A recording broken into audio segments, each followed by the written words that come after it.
Sí. ¿Sí? ¿Y eso les vuelve felices o no? A Ezequiel, no te preocupes, de ahí nada más entra si puedes, y si no, pues me avises, cualquier duda te resuelvo luego, ¿no? A ver, sí, ya vi, pero no sé cómo está la situación para los... Situación pero eso lo ven en consejo, o lo ven o... Ah, ya entendí, ya me acuerdo, sí es cierto, que no que no quieren que la idea es que no es que lo que oyentes no presencial. Pues mira, ahora sí que ojalá lo arreglen también, porque, pues, ni modo que los dejemos sin pasar, ¿no? Ahora sí que nada más ver si bueno, en mi caso a mí no me va a afectar porque es en línea todo, pero pues, ahí ojalá lo resuelvan. Sí se me hace como muy extremo, ¿no? Porque también están cursando.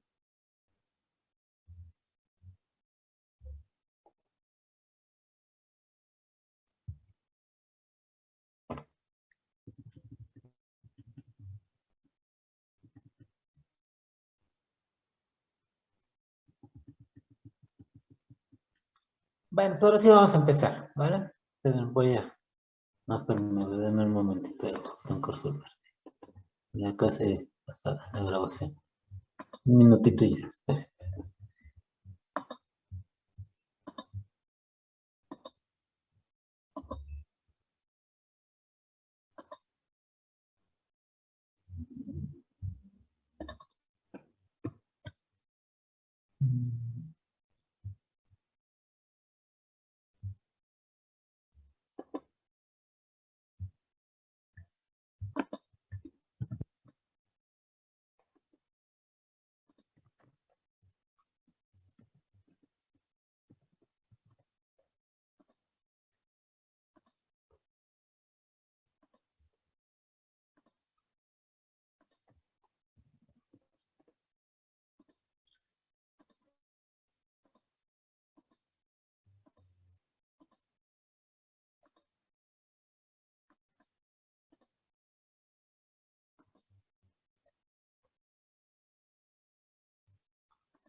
Pues listo, ahora sí, comencemos. Recording in progress. Muy bien, buenas tardes, estamos en sesión de TC México del viernes 25 de febrero del 2022.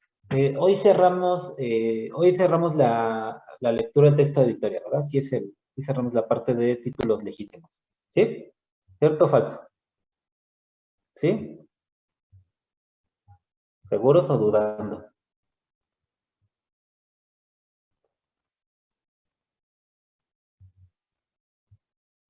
Yo creo que dependería ¿por qué ella me lee?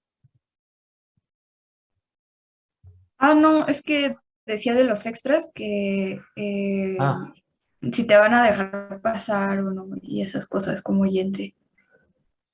híjole, que es difícil. Mira, la tradición es dejarlos pasar. O sea, no me ha tocado, al menos yo nunca lo he hecho que le digan no entres, y no sé de casos.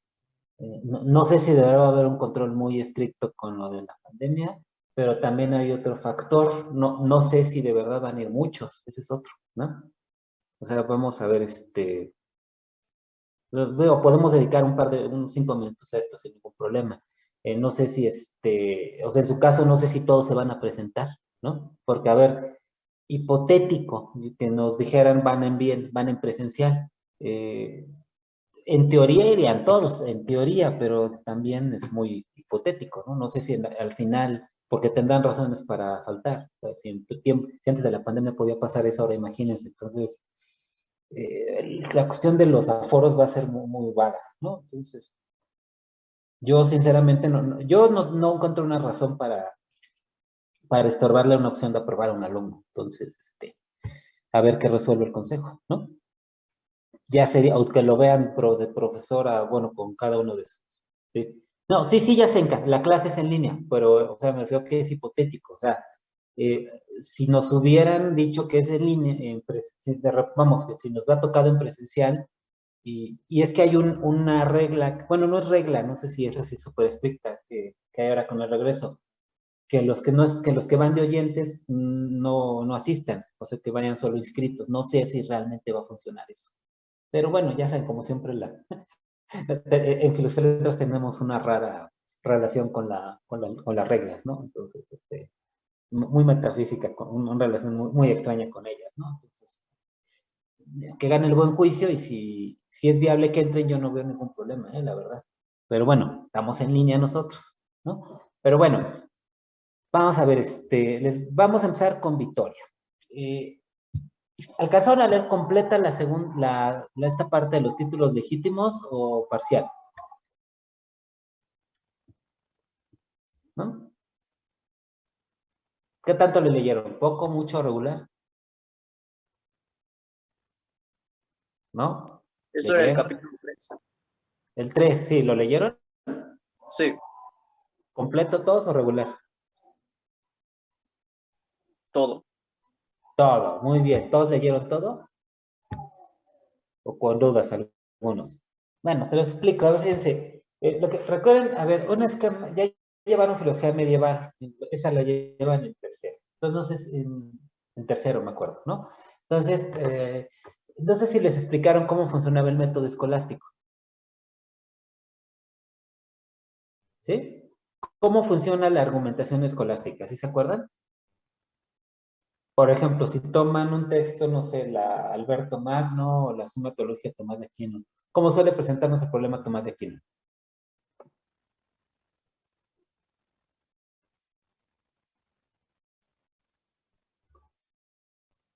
¿No se acuerdan?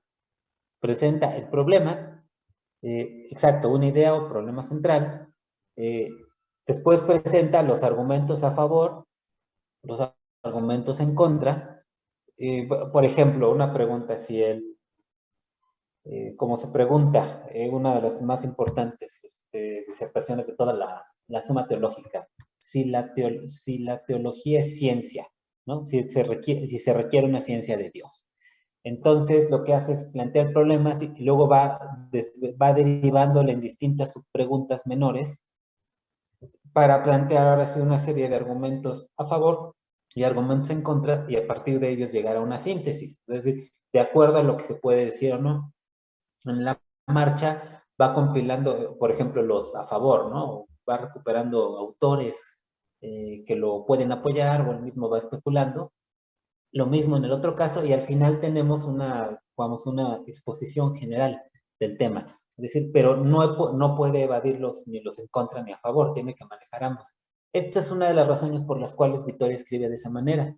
Porque ustedes se hubieran preguntado, a ver, ¿qué pasó? En un texto, en la primera parte que vimos del texto, nos planteaba las cosas de cierta manera, ¿no? Entonces nos quedamos con la idea de un Victoria que, yéndonos hasta la introducción al tema y la sección de títulos no legítimos, diríamos, Victoria es crítico de la conquista americana, ¿no? Esa sería nuestra primera percepción. Y luego nos vamos a topar con la tercera parte de títulos legítimos, en la que parece que hace exactamente lo contrario. Entonces dice uno, ¿qué pasa aquí? ¿Que hay dos autores? ¿Se está contradiciendo? ¿Qué está haciendo? Está siguiendo un método. Sin embargo, a ver, un método muy riguroso, si lo piensan. En realidad es algo que de una manera u otra seguimos haciendo todavía. Nosotros tomamos un problema cualquiera, un tema que nos interesa, y solemos sopesarlo de esa manera, ¿no? Bueno, ya no tenemos, ese método tan clavado, ¿no? Como el de ellos, ¿no? Ya tenemos otro tipo de escritura. Pero, fíjense, en el caso de Victoria es muy matizado. Se fijan incluso en las secciones anteriores, hasta títulos no legítimos, plantea incluso una diferencia de enfoque. En la primera parte que vimos antes, va a hablar desde el naturalismo, desde la ley natural. Y en esta va a ser un cambio para hablar desde el derecho de gentes. Entonces ya desde ahí ya tenemos otro tema, que es los distintos tipos de derecho por los cuales se va a tratar el tema, ¿no? ¿A qué va a llegar? Fíjense, va a exponer una serie de posibles títulos o posibles derechos legítimos por los cuales España podría haber llevado la conquista. Y cambia completamente. Pues fíjense, en el anterior había sido había quitado el poder al Papa, el poder temporal al Papa, había quitado el poder universal al emperador, había desarticulado, los reconoce, bueno, los ve como bárbaros a los indios americanos, pero no tampoco les quita como las costumbres y rasgos mínimos de sociabilidad natural. Aquí empieza a plantear más bien cuestiones, si se fijan, de comercio, de migración, económicas, razones económicas y demás, y parece un texto completamente distinto. Sin embargo, los tiene que exponer de esa manera. Van a decir, entonces, ¿cuál fue su postura final? Se las voy a explicar más adelante, porque se requieren otros textos para explicarlo con detalle. Pero aquí lo que encontramos son como razones mucho más pragmáticas, ¿no? De por qué sería legítimo todo este proyecto, ¿no? El hecho de que lo hagas de derechos de gentes resulta interesante. ¿Por qué razón? ¿Sí se acuerdan del esquema que les expliqué de derecho de ley natural, ley divina, ley eterna, natural, positiva? ¿Sí se acuerdan o no? ¿Sí? ¿Lo entendieron bien o no? ¿Sí? O regular. Digo, si hay algo que no lo entendieron, díganmelo de una vez porque vamos a agregar una quinta parte a este esquema. ¿No? Fíjense, ¿se acuerdan que tenemos hasta arriba, número 1, ley divina? Después, ley eterna, número 2. 3, ley natural. 4, ley positiva. Pues bueno, el derecho de gentes, que es muy importante porque se considera también antecedente de lo que llamamos derecho internacional, ahora que están tan en problema con todo lo que está pasando en el mundo ahora, ¿no? Ahora que todos hablan de derecho internacional. El derecho de gentes juega un papel intermedio, fíjense, entre la ley natural y la ley positiva. ¿Qué quiere decir? Que es un tipo de ley, un tipo de derecho que también obedece a un esquema racional. Pero fíjense, queda como a caballo entre los dos. Lo plantean así, no tendría la universalidad de la ley natural. Recuerden que la ley natural es la racionalidad común, y tampoco tiene la relatividad que tiene la ley humana. ¿En dónde está? En ese camino intermedio en el cual es el tipo de legislación que se construye en las sociedades civilizadas a partir de la razón. Entonces, aquí va a cambiar el criterio. ¿Qué quiere decir? Se va a convertir en todo este tipo de ya contenidos más específicos o títulos serían los de las sociedades que consideraría ya más como, lo va a poner por Sepúlveda, pero luego lo vamos a ver la semana que viene. Las sociedades que siguen la ley natural, las sociedades civilizadas, ¿no? Entonces vuelve un derecho, fíjense, si hacemos una analogía, les va a funcionar, van a entender muchísimo con todo lo que está pasando ahora a partir de lo de Rusia, ¿no? Es como el derecho internacional que dicen, ¿quién lo pone? Occidente, ¿no? Es el equivalente actual a nuestro derecho de gente, solo que ahora le llamamos derecho internacional, y por ahí está el tema de derechos humanos y demás, ¿no? Se va a entender mucho por allí. ¿Qué sucede? Que es un tipo de derecho que se construye desde unas sociedades más avanzadas, o así lo pensarían, y desde el cual podemos evaluar a las otras, ¿no? Las que, de alguna manera, es decir, las que más se acercan a la ley natural son esas sociedades, ¿no? Y ponen los criterios para los cuales evaluar a las siguientes. Entonces va a poner, por ejemplo, a ver, ¿cuáles son los títulos? ¿Cuál es el primerito? ¿Se acuerdan? Vean la lista bien. ¿Cuáles son? Nos va a decir primero, fíjense, bueno, no me acuerdo ahora en exacto, pero va a decir bienes comunes. Fíjense, va a decir que los frailes tienen derecho a evangelizar, con un matiz. Una cosa es evangelizar, bueno, una cosa es el derecho a evangelizar y otra cosa es el obligar a la conversión. Hay un matiz. ¿Por qué razón? Porque desde ese tiempo saben muy bien que la creencia es interna. Eso permanece al foro interno. Entonces, ustedes podrían legítimamente, bueno, él pensaría, los frailes pueden hacer su labor de evangelización y efectivamente los indígenas pueden convertirse o no convertirse, ¿no? Pero lo que sí no puede pasar es que los gobernantes de esas tierras le impidan a los frailes su derecho a evangelizar, ¿no? Ustedes dirían, pues suena como muy retorcido, ¿no? Porque implicaría que entonces los indígenas, los gobiernos, bueno, reyes, leyes y demás indígenas tendrían que haber dejado a los frailes hacer eso. No estarían de acuerdo, no sé si estarían o no de acuerdo con ese. Pero lo está poniendo en el plano, por eso lo pone en el plano de gente, sería, esto es lo que tendría que poderse hacer. Digo, no sé si realmente lo llevarían a práctica en Europa, ahí sería el debate. ¿Por qué no me imagino al mundo medieval dejando, o renacentista dejando la evangelización musulmana, por ejemplo, ¿no? Es algo que hacemos ahora, ¿no? Pero ese va a decir, ese derecho lo tienen los frailes, ¿no? Luego va a decir otra, los españoles tienen derecho a transitar en esas tierras, ¿no? Se parece mucho a algo, ese ya se van pareciendo a cosas más modernas, ese derecho de tránsito que se parece ahora. Cuando decimos que la gente tendría que poder ir libremente de una ciudad a otra, de un país a otro, ¿no? El hecho es que tenemos fronteras, ¿no? Pero hay que haber la gente de línea como muy antisistema, ¿qué es lo que pide? Que ya no haya fronteras, ¿no? ¿Han visto la propaganda anarco? La propaganda anarquista? ¿Sí o no? ¿Nunca? Bueno, parte de lo que dicen es que le quitemos a los estados, para que la gente pueda ir donde quiera libremente, ¿no? Porque el estado sería una invención artificial. Bueno, valga el ejemplo, pues, está muy rara mi comparación, pero piensa en algo parecido, ¿no? Ahora hay quien dice, a ver, ¿se acuerdan cuando estaba este tema de las caravanas que querían llegar a Estados Unidos desde México, desde el sur, desde las fronteras sur? ¿Sí se acuerdan? ¿Se acuerdan que había gente que los defendía? ¿No? Y a la inversa, gente que decía que no tenía nada que hacer en México. Los que los defendían, ¿qué argumento tenían?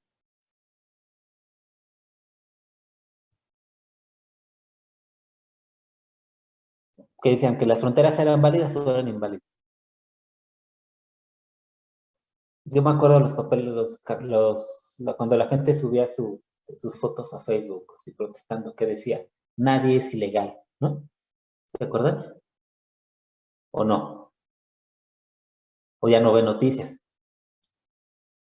Yo sí las veía. Entonces salía, entonces la gente protestaba, ¿no? Bueno, por esa misma idea. Decían, por una especie de derecho supranacional, todos tendrían que poder transitar de un lugar a otro. Y Victoria está diciendo, eso tendrían que poder hacerlo los españoles. Y si no lo hacen, más bien, si no los dejan hacerlo, ahí sí implicaría razón de guerra, ¿no? ¿Qué otro nos está diciendo? Lo de Y es ocupar muy los interesante. bienes, ¿no? Arturo, Los bienes comunes. bienes comunes, uno importantísimo. Te voy a decir algo, Arturo, es que no puedo evitar. ¿Te gusta la lucha libre? No, tienes el nombre de una leyenda de la lucha libre que fue el villano crucero. No puedo evitar la asociación. Ya se murió. Fue una leyenda de la lucha libre, pero es que no puedo quitarme la asociación. Pero bueno, perdón por está por el iPad. Entonces, a ver, luego título, fíjese, de bienes comunes. Está diciendo algo bien fuerte, Victoria. Está diciendo, hay bienes que pertenecen en común a la humanidad. Está diciendo el agua, ¿no? Ciertas tierras y demás. Y otra clave, está hablando de qué bienes, ¿cómo se llaman? Los del abajo de la tierra, los más importantes, ¿no? ¿Qué es eso? ¿A qué se estaba refiriendo? A la minería, ¿no? Está diciendo son bienes comunes a la humanidad. Y los indígenas no pueden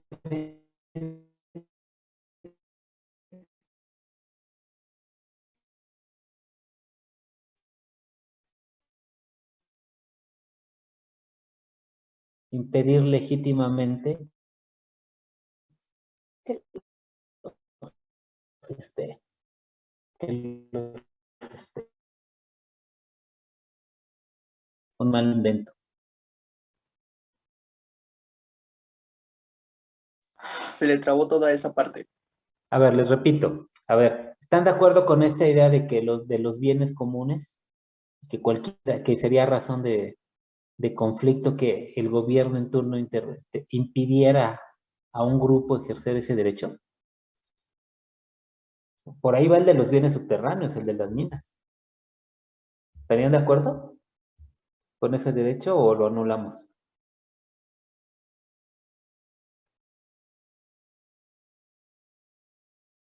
Si fuera cierto, implicaría, a ver, ustedes, por ejemplo, pueden meterse, no sé, en aguas internacionales de Japón, ¿no? Y pescar en mar japonés, ¿no?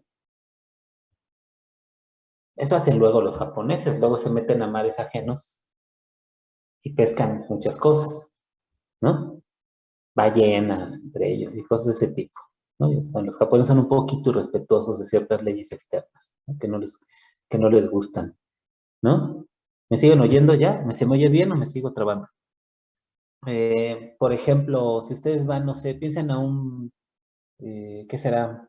Un país que tenga playa o que tenga mar, ríos y demás. ¿Ustedes pueden pescar allí? ¿O necesitan un permiso? ¿Pueden o no pueden? No. ¿Eso es bueno o malo?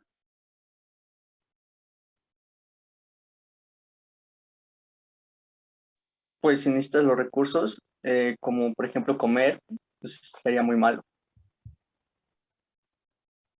O sea, si tú te metes, digamos, ¿qué será? ¿Dónde será? Vas a Canadá. O a más abajo, no, Canadá no me interesa, más abajo. Vas a, no sé, Argentina. ¿Puedes pescar libremente en sus ríos? ¿No? ¿Por qué no pueden dejarte? ¿Por qué te pueden impedir eso?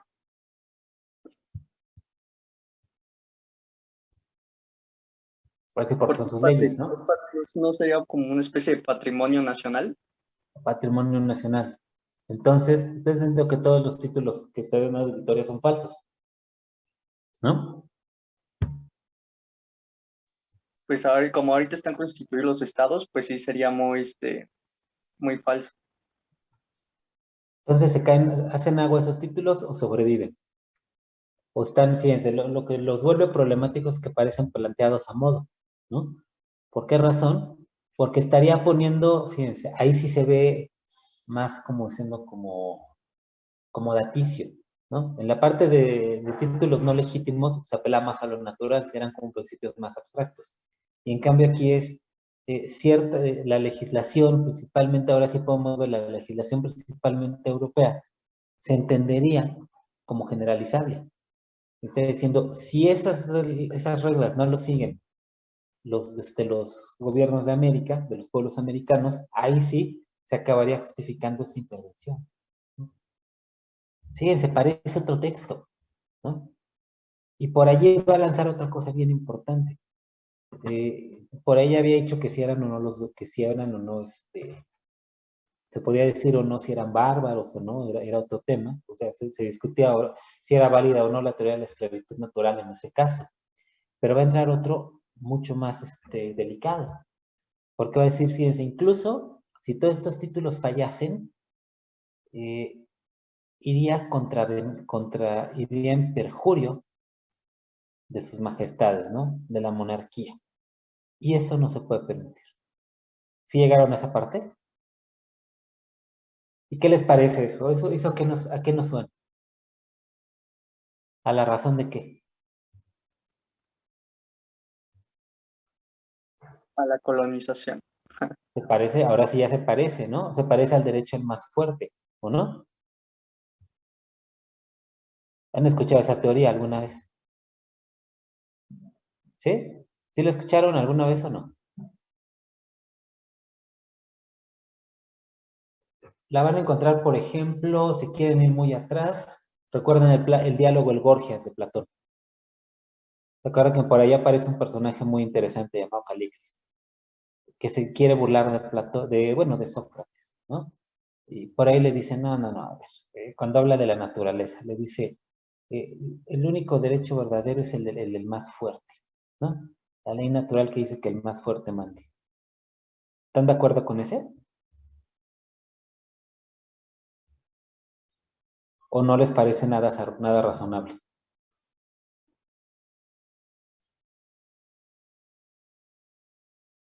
¿Qué tienen, no? Están muy serios. Depende de la situación. Depende de la situación, Moisés. A ver, cuéntame, ¿por qué depende? ¿Cuándo sería válido y cuándo no? Pues de que el más fuerte. Pero pues repetir que como que se me está trabando también un poquito. No importa, mira, si falla mucho, quitas la cámara y debe dar un poco mejor. Tratamos de las dos maneras. Sí, es que me decía, bueno, como que ay, se me fue la idea. Es que A me ver, puede preguntar, nada más que se me fue un a ver, poquito. ¿aceptaríamos el derecho del más fuerte? ¿O nos parece una aberración? Es que en una sociedad moderna, pues no. No. O sea, ¿quién no aplica ya no aplica el derecho del más fuerte? No. Seguro. O tal vez sí por Estados Unidos, algo así. Pues así se sienten ellos, ¿no? Creen que pueden dictar el derecho global nada más por su capricho, ¿no? Y después hablamos del otro. Pero de unos tenemos bien claro que quiere imponer su ley, ¿o no? Y se le ha aplicado a muchos países, el nuestro principalmente, ¿o no? No sé si saben por ahí de algo llamado una guerra México-estadounidense de 1846 al 48, no sé qué tanto sepan de ella. ¿Mm? ¿La conocen? ¿Sí? ¿Qué pasó en ella? ¿Qué pasó que nos importara a nosotros? La pérdida de California, Texas, Nuevo México, De medio México, medio ¿no? México. De medio México, ¿no? Y que ellos creen, bueno, y luego agreguen esa farsa de la independencia de Texas, pero bueno, ese ya es otro tema, ¿no? Entonces, ya no aplica, bueno, por eso fue el siglo XIX, aplica en el siglo XX o ya no. Sí, ¿no? Aplica en el XXI También, y ahora eso es natural o es algo aceptable o es algo cuestionable. Es muy mm, cuestionable. Muy cuestionable. ¿Por qué? Porque es hacer que las personas que no son las más fuertes estén subyugadas a aquellas personas que son las más fuertes. Ajá. O sea, ¿es un tema de justicia o de... Vamos a ver si, por ejemplo, fuese a la inversa y nosotros nos hubiera tocado ser el país fuerte, ¿qué diríamos? Seguramente lo haríamos, pero eso no cambiaría el hecho de que seguiría siendo lo mismo, seguiríamos estando subyugando a estados o no sé, naciones más. O sea, lo que es ser es un orden de colonización permanente. Se parece a lo que se parece a la parte de los títulos legítimos, ¿no? Lo que están viendo, por eso importa, por eso este texto es tan importante. Está poniendo todos los argumentos, toda la discusión sobre el surgimiento del primer imperio global, primer imperio moderno. Fíjense lo que está haciendo Vittorio. Está analizando desde la perspectiva jurídica, planteando todas las razones por las cuales se justificaba nuestro. Por eso el texto acaba teniendo esa ambigüedad. Nos pone primero todas las razones en contra y luego nos pone todas las verdaderas. Bueno, más bien, todas las que supone que podrían justificar, ¿no? Está exponiendo, ¿no? Si se fijan, los pone allí, pero no, nos queda ambigua uno se acaba preguntando entonces qué era lo que realmente defendía, ¿no? Pero los pone de manera impecable. O sea, todas las posibles razones que justificasen están allí, ¿no? Hasta las más crudas. O sea, por ejemplo, es muy interesante el hecho de que cierre con esa especulación sobre las pérdidas que implicaría cuando esto ya estaba montado. Para 1538-39, que es el año el tiempo en que esto se está desarrollando, piensen que ya pasaron unos años de que se funda oficialmente el virreinato. Digo, es hasta en 1535 que se ya empieza a llamar oficialmente Virreinato de la Nueva España. Entonces queda algo claro, no iba a haber marcha atrás, evidentemente, ¿no? ¿Qué es lo que implica esto? Fíjense, que se iba a constituir un nuevo mundo, ¿no? Ahora sí, una España, bueno, llevada del viejo mundo, nuevo mundo. Hasta el nombre de las ciudades, miren, hagan un recuento. ¿Cuántas de las ciudades que tenemos todavía en México tienen nombres similares a los españoles? Pueden ubicar tranquilamente unas 3 o 5 con nombre idéntico, ¿no? Mérida, claro. Guadalajara, Guadalajara, ¿qué otra? León, León, Nuevo León, luego. este, Salamanca, hay un Salamanca en España, un Salamanca en Guanajuato, ¿no? ¿Qué otro? Valladolid, ¿te suena? Bueno, Valladolid es así se llamaba lo que ahora se llama Morelia, ¿no?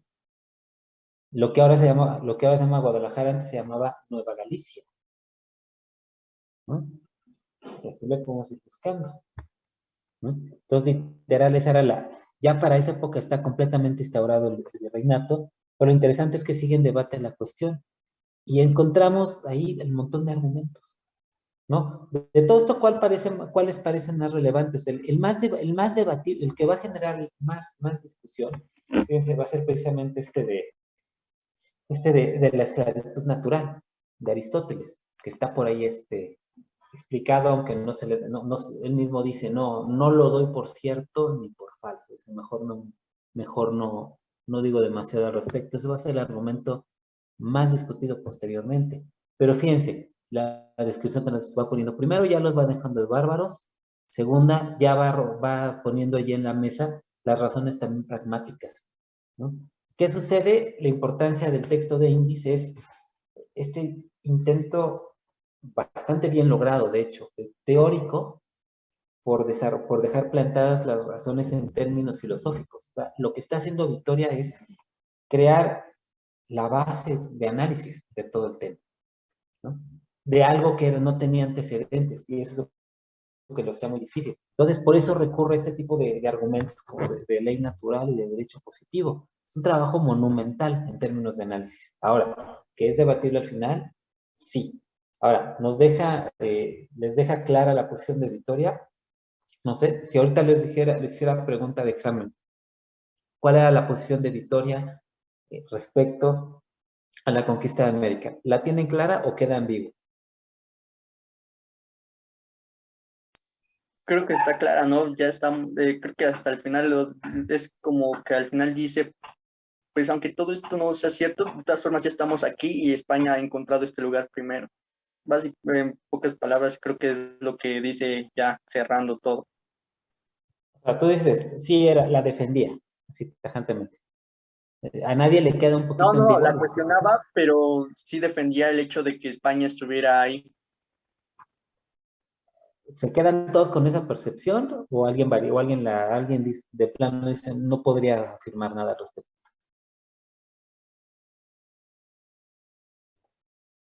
¿No? ¿Solo Arturo? ¿Todos se quedan con esa percepción así, sin resquicio de duda? ¿No? Pues déjenle, les doy el resto de la respuesta. No es oposición la de él. De hecho, es bastante crítico, pero habría que adentrarse a otros dos textos que no da tiempo que vieran por la cantidad de clases que tenemos. Hay que agregar, al siguiente año él recuerden, la reelección es una síntesis del curso que dio. Va a ser una que se llamó el derecho de la guerra, por el derecho de la guerra. Y lo que va a hacer en ella es analizar a mucho más detalle, con más precisión, la teoría de la guerra justa, la clásica, ¿no?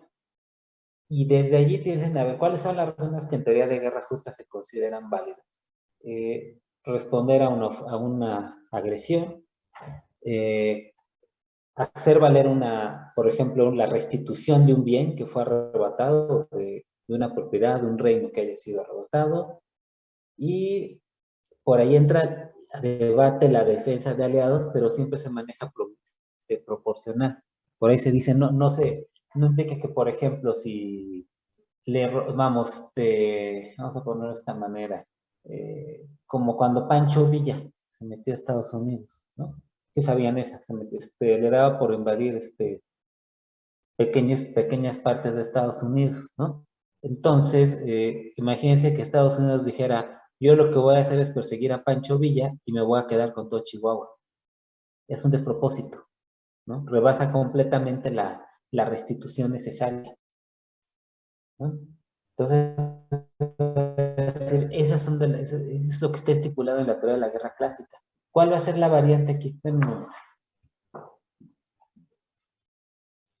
La variante, ¿cuál va a ser? ¿No? Va a decir, vistas desde todas todas las razones así por las cuales en teoría de guerra justa se puede discutir, dice, no lo va a decir, pero fíjense, lo hace sutilmente. Si uno hace la relación, o sea,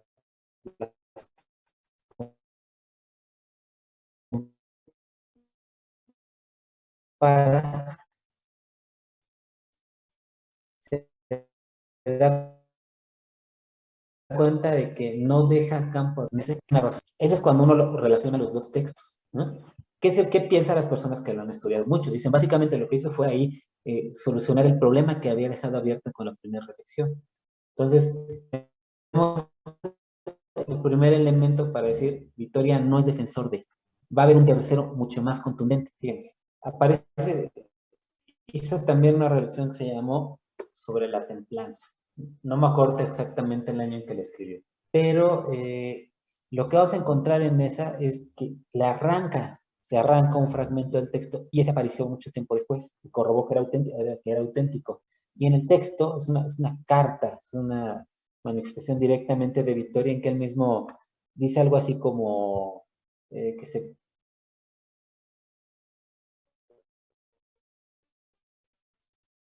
corte la mano y se pudra la lengua, o al revés. ¿Por qué? Porque llega mucha información y se entera, ahora sí, de las muchas atrocidades que están sucediendo, ¿no? Porque efectivamente los encomenderos cometieron una serie de abusos apabullantes, no todos, pero muchos sí lo hicieron, que era sobre todo casi muerte, ¿no? Porque no sé si se ubican a Vasco de Quiroga, este personaje importantísimo de Michoacán, es un testigo también muy importante de esa época. Entonces, en su texto, este que se llama Información en Derecho, hace unas narrativas así espeluznantes, ¿no? De cómo esclavizaban a los indios, los marcaban, casi morían en las minas, casi mejor preferían dejarse morir así, eso, ¿no? Entonces, todo esto se documenta y le llega a la historia. Entonces, ya en los otros textos donde efectivamente es su impresión terrible, ¿no?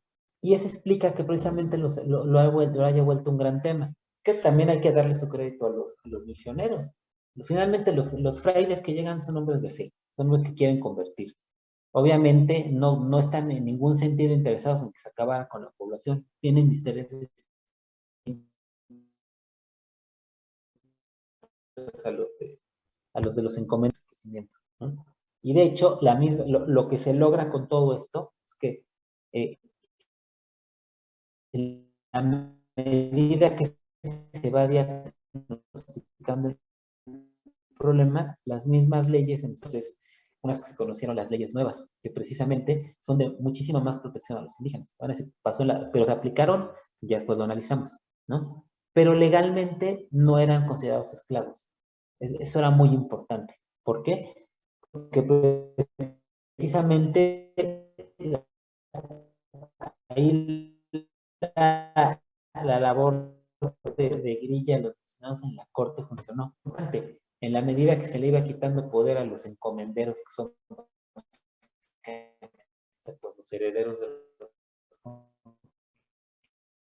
conquistadores, permitía controlar mucho más, como siendo tener el control que en los credos, ¿no? Que ya había. Por tanto, llamó la rebelión y lo que explica que los hijos de los conquistadores, estos encomenderos ya muy bien establecidos, consideran, ¿se me oye ya o todavía no?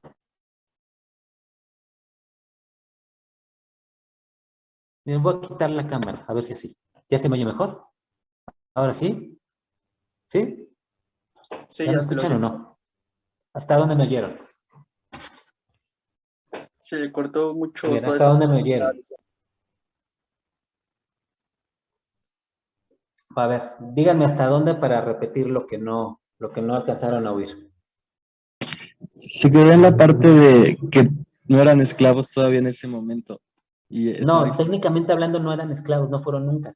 hay un problema, los esclavos son traídos a propuesta de Bartolomé de los negros son traídos a propuesta de Bartolomé de las Casas, porque defendió que los indígenas eran muy débiles para hacer trabajo en las minas. Ilegalmente no eran esclavos los indígenas, de hecho tenían cierta protección legal. Esto es resultado obviamente de todo este trabajo de los frailes, ¿no? Que van mostrando muchas de las atrocidades. Es un efecto importante vamos a ver, un efecto importante de todo este trabajo que se fueron a hacer en la corte, que lo que lleva es el gran debate, es el que vamos a empezar a ver desde la semana que viene, de la polémica de Valladolid, que ahí se ve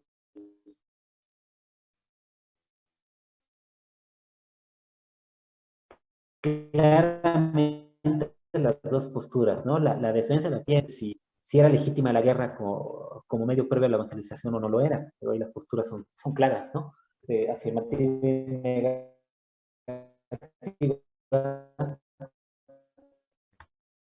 Pero tiene que este es un debate que se hace sin fuera problema de Estado. Digo, no podemos olvidar para entender nada de esto, que, a ver, que el gran objetivo con el cual se aprueba le aprueban a España desde el Vaticano la parte de evangelización es justo eso, ¿no? Está diciendo, la meta a ver, no es oficialmente de colonización y de explotación minera principalmente. O sea, tiene así como de arranque la enmienda de ser una cuestión de evangelización.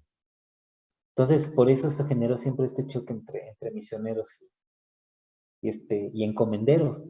Y lo que se va a reflejar tanto que lleva que el propio Carlos V convoca a que se haga el debate de Valladolid, donde finalmente se quiere decir, a ver, el tema es tan grave, vamos a por fin tener una respuesta, a ver si era válido o no. Entonces, ¿qué encontramos? Lo que crea Vittorio, lo que muestra el texto de Vittorio es un poco todo ese contexto y las ideas que están en disputa en ese momento, ¿no? O sea, ahí Vittorio lo hace muy bien, hasta en términos teóricos, aunque lo deja ambiguo. Ya les dije, la respuesta real la vamos a tener integrando otros textos. Entonces, bueno, es en general, no sé si tienen dudas específicas. Lo que quieran preguntar, díganmelo con toda confianza.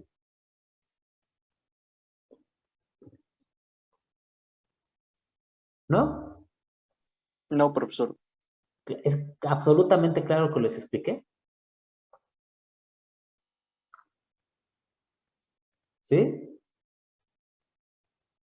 Así claro, clarísimo, sin resquicio de duda.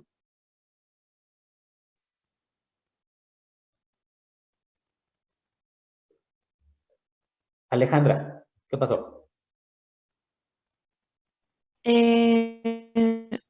No, por el momento no tengo duda, Segura que ninguna. segura. ¿Segura? ¿Y los demás? Tampoco. Tampoco tengo duda. ¿Ninguna, Eric? Entonces ya les puedo hacer examen sobre eso.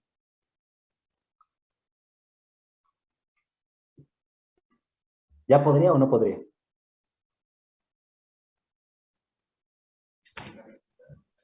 Pues supongo que sí, no sé. A ver, explíqueme qué es el derecho natural o la ley natural. Tal y como usted nos dijo, se me quedó mucho que una frase que nos contó que es la participación de la criatura racional en, en la naturaleza, En la ley eterna. en la ley eterna. Eso. Muy bien. ¿Y eso qué significa, Eric? ¿Por qué nos importa eso en términos filosóficos? Que la ley eterna o la frase en general. La ley natural, ¿por qué debería importarnos? Ah, respecto a este tema, porque de esa ley natural y de la ley positiva se deriva el derecho de gentes y es precisamente ese el punto en el que se basa la tercera parte del libro de Victoria, en donde propone las razones por las que sí podría justificarse eh, la guerra justa. Ajá. O sea, ¿y su única función es justificar la guerra justa o tiene otros alcances esta idea?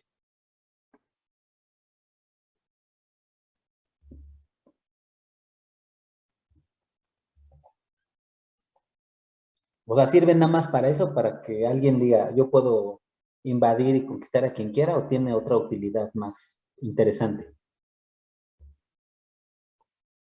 Kazenka. No sé si se... Ay, perdón. No sé si se me escucha bien. Es que ando muy mal de la garganta. Sí, te escuchamos. Sí, ay, perfecto. Disculpen. Bueno, hasta donde entiendo la importancia de la ley natural, justo porque es la participación como en la ley eterna del ser humano, creo que es para que no todo esté dado por Dios, ¿no? Sino que o sea, que no vivamos como a lo que Dios dispuso, sino que podamos participar, que podamos como cambiar nuestra realidad, que podamos modificar ciertas cosas, que tengamos como un papel activo en el mundo. Yo entendí Sí, eso más o menos. sí va hacia allá, pero a ver, quiere decir, un poco en lo que vas, que podemos encontrar, es que ahí va la diferencia, a ver, fíjense. Si la damos por hecha como solo a ver, la pregunta sería, ¿la creamos o la descubrimos? Ahí sería una importante, ¿no? Si la descubrimos, implicaría que efectivamente está ahí detrás de nosotros, está ahí en cada ser humano, está ordenando el mundo en general, y sencillamente la encontramos, y es un orden previo, o sea, es un orden general, ¿no? Eh, Me pueden decir más, en plan más postmoderno, ya más antimetafísico, no la descubrimos, pero discursivamente la creamos, ¿no? Pero aún así, lo que hace es que nos permite plantear una especie de discurso común, una razón común, a partir de la cual plantear cómo tendrían que ser las relaciones entre los humanos, ¿no? Entre los distintos grupos sociales y demás. ¿Por qué? Porque sería decir, a ver, independientemente de lo que en cada sociedad se considera legítimo, habría una serie de principios generales que toda sociedad debe cumplir. Lo más parecido que tenemos ahora es eso que llamamos derechos humanos. ¿Por qué? Porque si pensamos, salvo alguien pueden ponerse incluso en plan crítico de ellos, ¿no? Pero incluso en ese hay una diferencia de crítica, que me podrían decir, no se llevan en práctica, ¿ok? El problema sería, no son inválidos, pero no se respetan. La otra es que me digan, no existe tal cosa, es nada más un consenso de algunos pocos países. Eso implicaría que entonces no son intrínsecamente ciertos y su único valor es ser un consenso, ¿no? Esa segunda interpretación no la podemos permitir ahora, pero antes no se pensaba así. La idea de que existía esa ley natural, esa razón común, se entendía como una cuestión prácticamente de antropología filosófica. ¿Qué quiere decir? Que había esa racionalidad común al ser humano que nos permite construir al mundo no en términos de relativistas, sino en términos mucho más profundos, ¿no? Por eso el hecho de que Victoria haya, y es lo más interesante, que haya puesto los títulos no legítimos en el plano de la ley natural, nos habla de que era más como escéptico de lo que estaba sucediendo, ¿no? Pero de que entendió otra cosa clave. Había que tener una base teórica lo bastante fuerte y buena como para tratar algo que implicaba a pueblos que habían estado desde siempre lejos de la órbita legal de Europa y que sin embargo se podía tener esa herramienta de discurso filosófico para interpretar el tema, ¿no? Para interpretar los problemas que había intrínsecos a ello.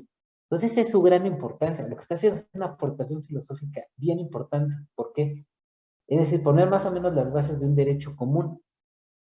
Y es de donde se va a salir tiene razón, la Victoria sin duda es de los grandes creadores de lo que se llamó ahora, de lo que ahora llamamos derecho internacional, ¿no? Por eso es tan importante el texto. Pensado por el problema de América se convierte en una disciplina mucho más grande, ¿no? Entonces, eso es por ahí lo que quería que vieran. No sé si se veía claro o les queda con alguna duda.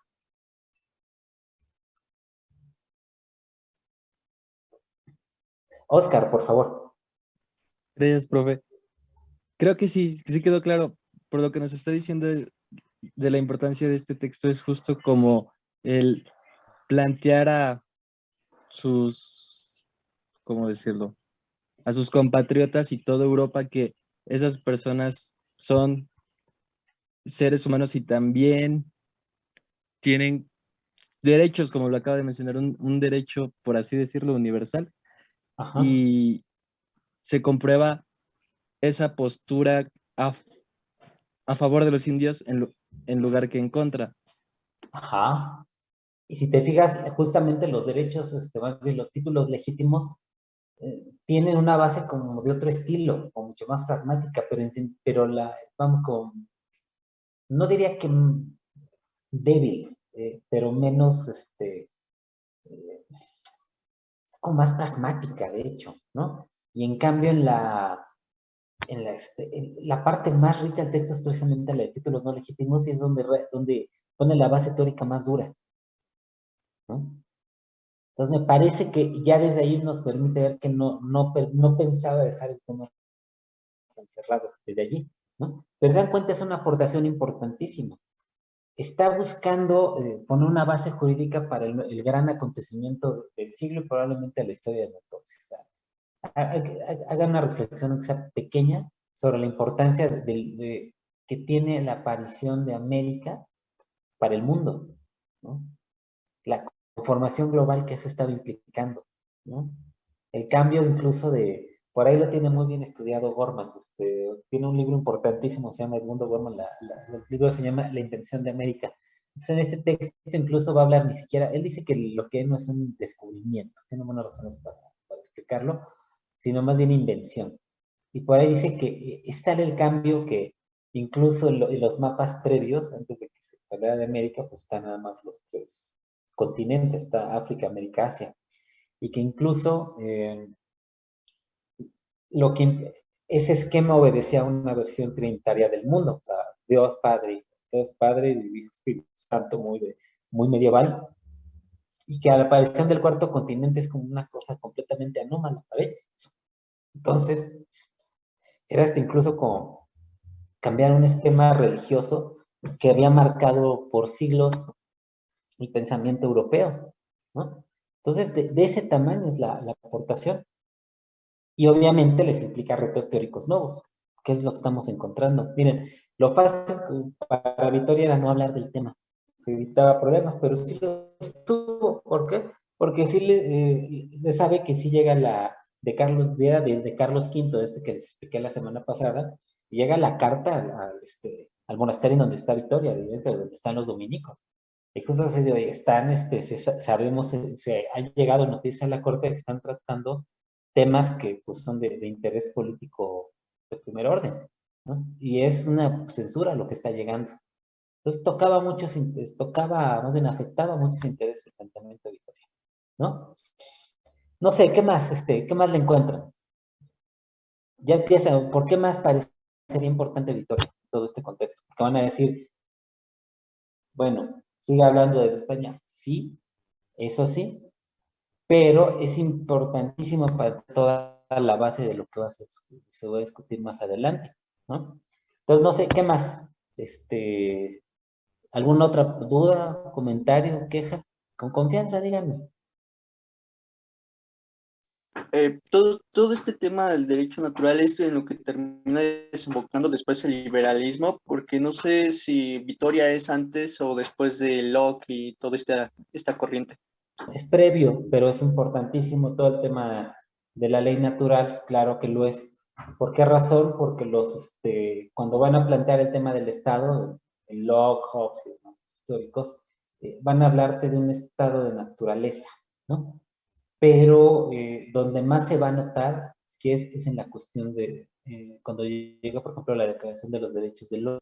En ese texto es previo, es del 791, me acuerdo, ¿no? La primera declaración, ¿no? No me acuerdo si 90 o 91, pero creo que la primera declaración es de 1791, o sea, un poquito después de la Revolución Francesa. Cuando se empieza a hablar de derechos del hombre, ya se está hablando en términos naturales, fíjense.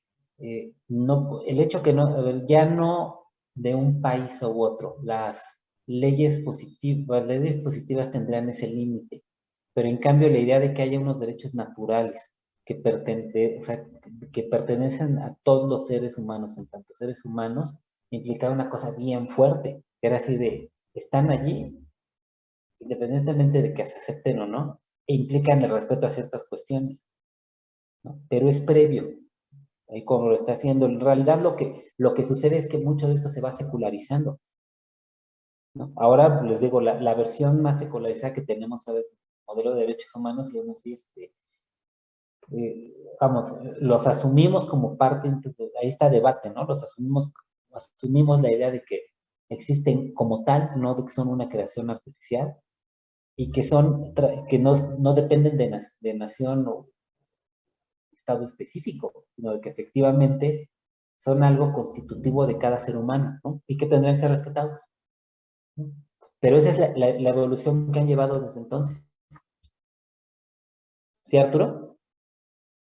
Sí, profesor, sí, sí, se entiende.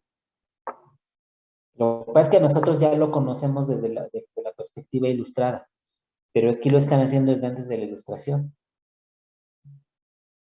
No sé, ¿alguna otra duda? Pregunten con confianza. Si ya entendieron todo, está muy bien, pero no creo que no les he dejado ninguna pregunta. O que están al 100 de acuerdo. No sé si hay por ahí algo que no les cuadre.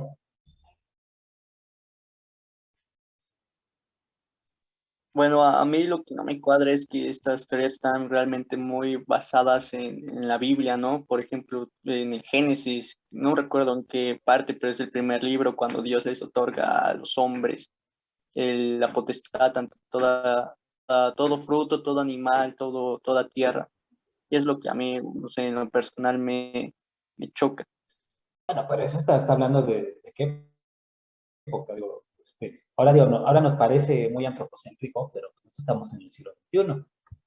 O sea, Claro, pero no, sí bien arraigadas esas ideas todavía, por ejemplo, a Victoria, a Locke, y toda esta construcción que se da esta construcción liberal y también, porque bueno, no sé si hasta qué punto podríamos considerar que Victoria también es un liberal.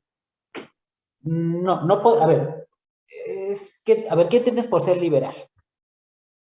Vamos a ver si bajo cierta percepción, que yo digo que, yo creo que no podría ser liberal, pero quiero que veas bien por qué. Vamos a ver si me logro dar a explicar. A ver, ¿qué Ok. entiendes por ser liberal? Es nacer libres de toda coacción, Ajá, creer que el hombre nace libre de todo, libre, y ajá. que él puede imponerse ante la libertad de los demás, em, básicamente que es libre y... Ay, se me fue la onda. Tú estás pensando, déjame ver si ya da la cámara. Tú estás pensando más en lo que ahora llamamos libertario, ¿no? El liberalismo es una doctrina muy específica. Que defiende obviamente derechos individuales, o sea, libertades individuales, por supuesto. ¿Se me sigue oyendo o quito la cámara? Sí, se lo oye. Ok, muy bien. Plantea al Estado, eso es una cuestión muy importante, al Estado o a la asociación política le entiende como un conjunto de individuos, una asociación libre, creada artificialmente, para garantizar ya sea derechos naturales o el orden, pero prioritaria es la propiedad, ¿no? O la creación de un gobierno a partir del contrato de la asociación de personas, ¿no? Pero la sociedad se entiende individual, se extiende como se dice de manera atomista, se entiende como un conjunto de individuos que se juntan en sociedad con ciertos fines, pero finalmente los derechos son individuales, ¿no? Una cuestión muy importante, la economía en la que están pensando, no le llaman todavía capitalismo, pero están pensando en un modelo burgués de economía.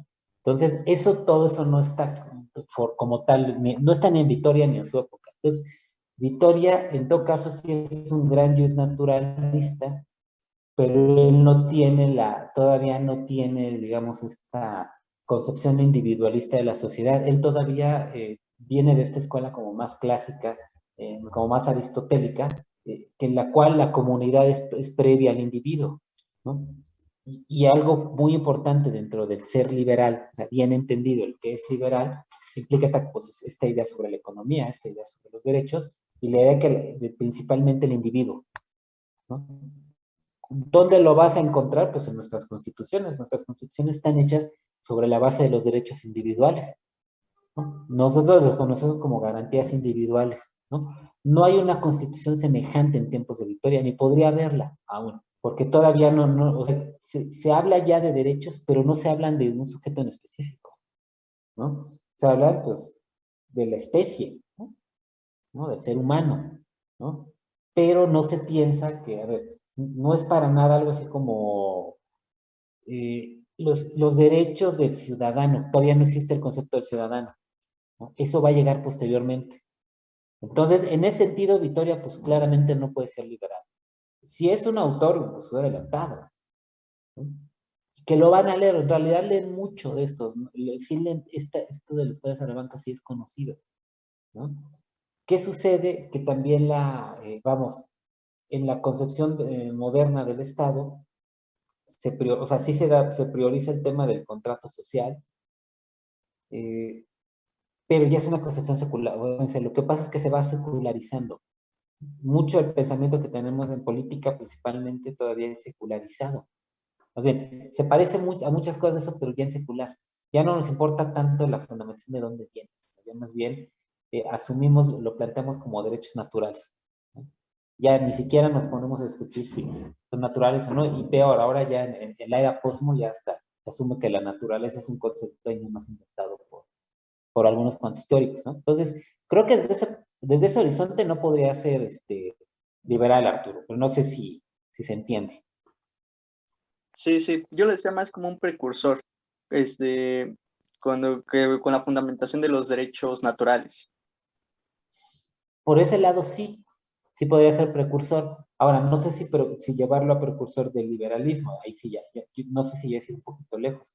Lo que sí está muy claro es que es precursor de la idea de derechos humanos que tenemos, ahí sí. Ahí sí nadie lo pondría en duda, ¿no?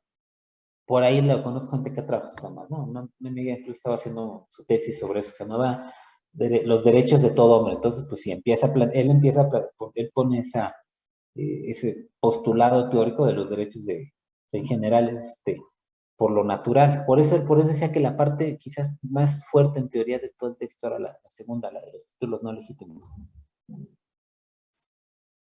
Ya simplemente por eso es una aportación enorme, por eso se le sigue estudiando. No se te responde, Arturo. Sí, sí, quedó claro, profesor, gracias. De nada. ¿Alguien más duda?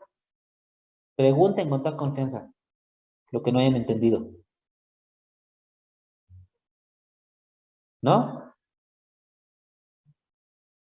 Oscar, por favor. Profe. Yo quería preguntar si se podía ver con los mismos ojos la hecatombe que hicieron los españoles con respecto a los indios y lo que hicieron los nazis en los campos de concentración. No es lo mismo. O sea, no. Tienen objetivos, o sea, no tienen ni resultados ni objetivos similares. Y no es defender uno. Pero, a ver, vamos a empezar por algo importante. El caso de lo que hacen los nazis es el exterminio sistemático de un grupo de personas. O sea, ni siquiera es que digas casual, o sea, de verdad era todas las estructuras del Estado alemán de ese momento puestos en marcha para borrar sistemáticamente a un grupo de la población. O sea, no era esclavizarlos, no era robarlos, no era dominarlos políticamente, era borrarlos de la faz de la tierra. No sé si por ahí o sea, tiene que ver mucho con toda esta idea que tienen de raza en el nazismo, y así como se ponían a sí mismos como toda esta idea que tienen de la raza aria, también a los judíos los ven como una especie de antirraza en la cual creen que hay que borrar de la faz de la tierra, ¿no? De hecho, el efecto es cuando acaba la guerra y empieza todo el tema de los juicios de Nuremberg, incluso tiene que crear un concepto nuevo para eso, que fue el de genocidio, ¿no? Eso no existe, no se puede, o sea, a ver, creo que si nos queramos referir a la conquista de América como genocidio sería un error filosófico. O sea, se le puede criticar, pero se le tiene que criticar bien. Y ponerle un concepto de naturaleza completamente distinta no va a funcionar. ¿Por qué razón? Porque fíjate, habría que ver. Fíjate, en el caso de la conquista de América, una parte fueron alianzas, otras partes sí fueron conquistas. No hubo exterminio, sí hubo explotación, eso sí. Sí hubo muchas muertes, sí hubo cosas muy horribles, pues está a debate si en qué medida hubo o no racismo, pero no hubo la intención como tal de exterminarlos. La prueba está que seguimos, vamos, hay algo muy característico del mundo que dominó España en ese momento, es que tuvo mestizaje, ¿no? Y que tuvo precisamente, vamos, que se mantuvo, o sea, somos estados, el caso de los estados latinoamericanos actuales, somos estados cuyo multiculturalismo tiene un toque claro de culturas indígenas, ¿no? Entonces no hubo ese exterminio. Hubo otra cosa que sí también tiene mucho por donde cuestionarle, pero no sé, pero la palabra correcta no sería genocidio. No sé si te responde bien, Oscar. Sí, profe, sí.